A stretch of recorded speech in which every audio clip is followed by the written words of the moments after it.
Hello, everybody. Thank you for being here this afternoon. We've moved the governor's office here to 6 St. Paul. We're currently running the entire state operation out of here in conjunction with our emergency operations center at Camp Frederick. As you can tell, we've got a lot of assets on the ground here in Baltimore.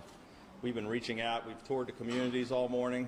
We've met with volunteers, met with community leaders. We just came from a meeting. We've had a cabinet meeting here. We just came from a meeting with some of the faith leaders and community leaders throughout the city. We wanted to do some listening. We wanted to talk to them about their concerns. We wanted to see what kinds of needs they had and how we could address those needs as quickly as possible. The discussion primarily focused on the immediate needs about getting the city back under control, making the city safe, protecting our innocent citizens and their property. We also talked about longer-term issues and how this might be the start of an ongoing dialogue with community leaders to see what we can do to address some longer-term issues and problems. The vast majority of the people in Baltimore who were protesting did so in a peaceful way. Yesterday, unfortunately, a smaller group of people acted out in a violent way. We see these as two entirely different groups. Criminal activity will not be tolerated. We're going to ensure we're going to bring whatever resources are necessary, whatever assets are necessary, as much manpower as necessary to let the citizens of Baltimore know that their neighborhoods are going to be safe, that they're not going to be in danger, and their property will be protected.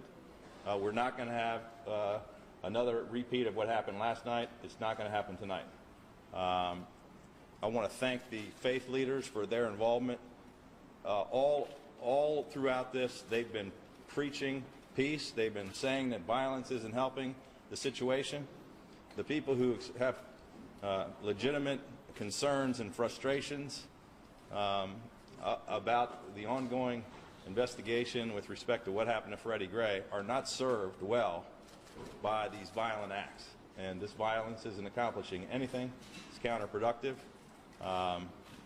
We're going to make sure that we get Baltimore back on track and make sure our neighborhoods are safe again. Be happy to answer any questions you might have. Governor Thomas, could you explain to folks how states of emergency work, when your state of emergency declaration was prepared, and what happened in the next 48 hours?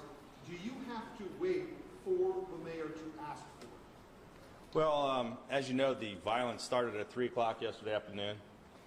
We had, prior to that, taken preliminary action to prepare the state for if, in fact, violence did take place, if the city did call us and ask for the assistance. So we had already activated our emergency command center as of last Saturday. I had already talked to the National Guard. I had already been in communication with the White House. We had been in ongoing communication on a daily basis with the mayor.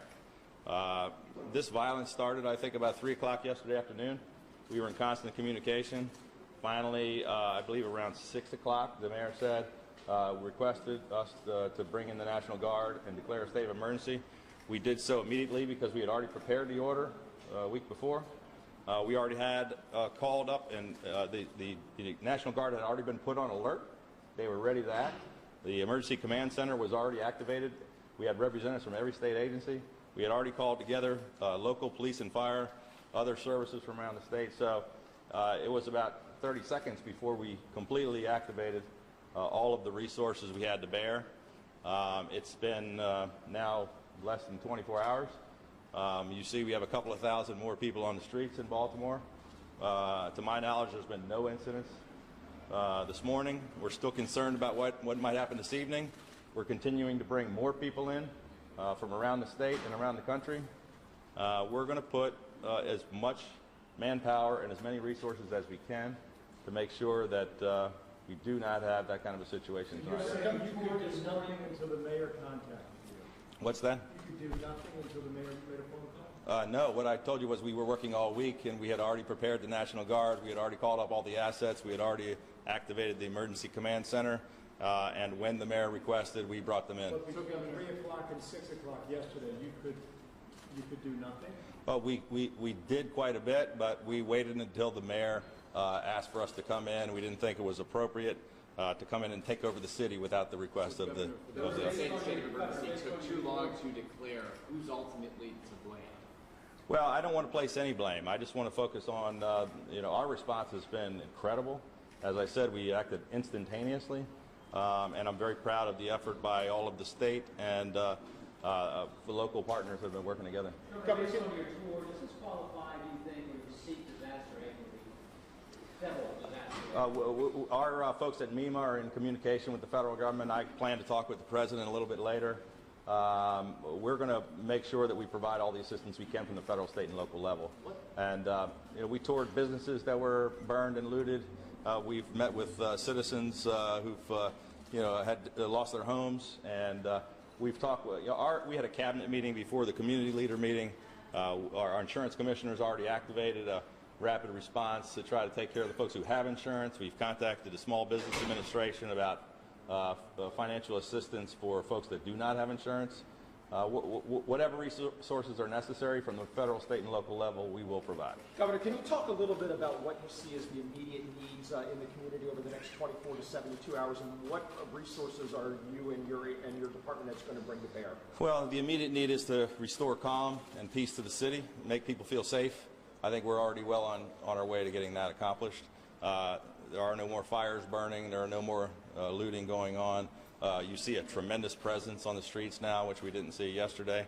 There's also issues like emergency housing, which we're providing from both Department of Human Resources and the Housing Agency. There's financial assistance. We've activated 2,000 volunteers through the Governor's Office of Community Initiatives from around the state. We're asking for volunteers and donations. We've been in communication with other states to bring in resources.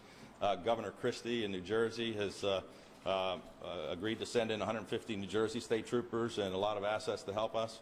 The Guard is calling up another 1,000 who will be here by tonight. And we're going to make sure that the city is brought back to peace. How many assets are here now? Can you give us an idea? We've got a couple of thousand new police officers and Guard on the street currently. And it's going to continue to grow. We'll put as many as we need. Governor, some of these community groups last week asked you for some long-term help to the systemic problems in Baltimore, jobs programs, housing programs. What are you prepared to do to help some of the systemic problems in Baltimore? Yeah, well, we sent the Lieutenant Governor and Kiefer Mitchell, who's a former city councilman, former delegate from Baltimore City, to the meeting to meet with those groups. We met with the groups again today. We talked about some of those issues. I expressed to them my number one concern is jobs. It's what I've been focused on. It's what we're creating more jobs and more opportunities in Baltimore City is a top priority of our administration. Today, the focus is on the emergency actions that need to take place. Tomorrow, we work on how we work together to create more jobs and opportunities. What can you do to convince businesses to come back into Baltimore, given what happened yesterday? Well, that's not going to be easy. Governor, did you call the mayor or did she call you? I called the mayor multiple times yesterday. Between 3 and 6 o'clock. Governor, at this point, who is ultimately responsible for all the crews on the ground? You or the mayor of Baltimore? Well, the mayor of Baltimore had the city of Baltimore police on the ground. Quite frankly, they were overwhelmed. All the rest of the boots on the ground came from us. So is that fair to say that you're in charge? They have so much at stake with tourism. They're trying to rebuild themselves back. I know that's not primary, but the piece of restoring order is. But is that a concern? Is that a critical concern with all these oil games? Sure, it is a concern. I mean, this is not the Baltimore that we know and love. This is certainly not putting us in very good light. It doesn't help with tourism. It doesn't help bringing in businesses. But we're going to be stronger after this is over with. It's a very unfortunate and sad incident. We're going to do everything we can to move on from here. Can you talk about whether there were any conversations with the mayor about Ferguson, what might have been learned from Ferguson, whether you decided to sort of hold back on bringing in troops because of what might have been learned in Ferguson? You know, those are questions you should probably direct to the mayor. I didn't have discussions with her about Ferguson or why she was holding back. We were just ready to get moving forward, and as soon as she made that decision, we got to work. Are there damage estimates at this point pinpoint at least a number of businesses or homes that have been damaged or destroyed? I know that our insurance commissioner has activated a team to come in and work on those assessments and made it a priority. I don't have an assessment at this point. Thank you very much. All right, thank you, everybody. We have you want to talk? I have a question. I thank you so much.